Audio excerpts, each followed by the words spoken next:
یہ اینیمیشن طویل دورانیے تک چمکنے والی آسمانی بجلی کی چکا چوند دکھا رہی ہے۔ امریکہ میں چمکی اس بجلی کی لمبائی 829 کلومیٹر تھی، جس نے 3 ریاستوں کو روشن کر دیا۔ آسمانی بجلی چمکنے کا یہ ایک عالمی ریکارڈ قرار دیا گیا ہے۔ ورلڈ میٹرولوجیکل آرگنائزیشن کے مطابق یہ ریکارڈ سن 2017 میں ایک طوفان کے دوران بنا، تاہم اس ریکارڈ کی تصدیق اب ممکن ہو سکی ہے۔ اس چمک کا پھیلاؤ ٹیکساس سے لے کر میزوری تک 829 کلومیٹر پر محیط تھا۔ بادلوں میں موجود مثبت اور منفی چارجز کے درمیان یا بادل اور زمین کے درمیان طاقتور برقی اخراج کی صورت میں آسمانی بجلی چمکتی ہے۔ اس کے پیدا ہونے کی بنیادی وجہ بادلوں کے اندر چارجز کا جمع ہونا اور ان کے درمیان پیدا ہونے والا برقی عدم توازن ہوتا ہے۔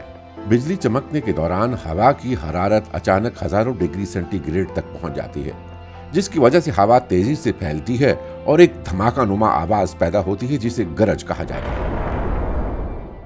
میگا فلیش کہی جانے والی آسمانی بجلی کا چمکنا ایک قدرتی مظہر ہے جو شاذ و نادر ہی ہوتا ہے۔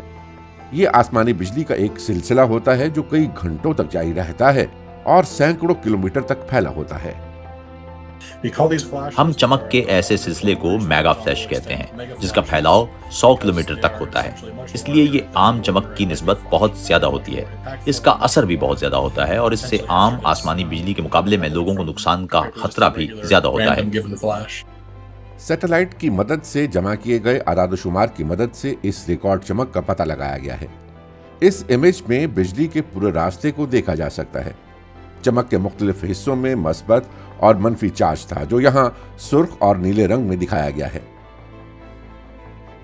یہ سیٹلائٹ تو سن 2017 میں ہی خلا میں بھیج دیا گیا تھا، لیکن اپنی مکمل صلاحیت کے ساتھ اس نے اب کام کرنا شروع کیا ہے۔ جب اس کے تمام آلات نے درست طریقے سے کام کرنا شروع کیا تو بادلوں میں چھپی اس بجلی کا سراغ ملا۔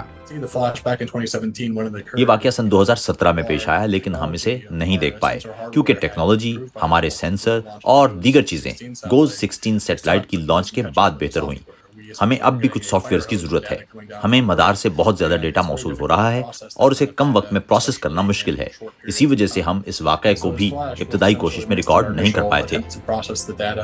اس کامیابی نے یہ دکھایا ہے کہ خلا میں موجود آلات کی انقلابی ترقی کی بدولت محققین کیا کچھ دیکھنے کے قابل ہو رہے ہیں۔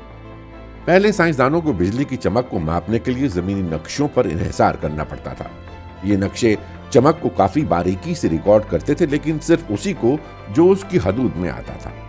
اس کے برعکس جیو اسٹیشنری مدار میں موجود سیٹلائٹ زمین کے گرد وسیع علاقوں میں ہونے والے واقعات پر نظر رکھ سکتے ہیں۔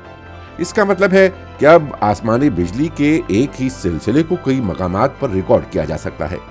یہ سائنسی معلومات کائنات میں چھپے کئی رازوں سے پردہ اٹھانے میں مددگار ثابت ہوں گی۔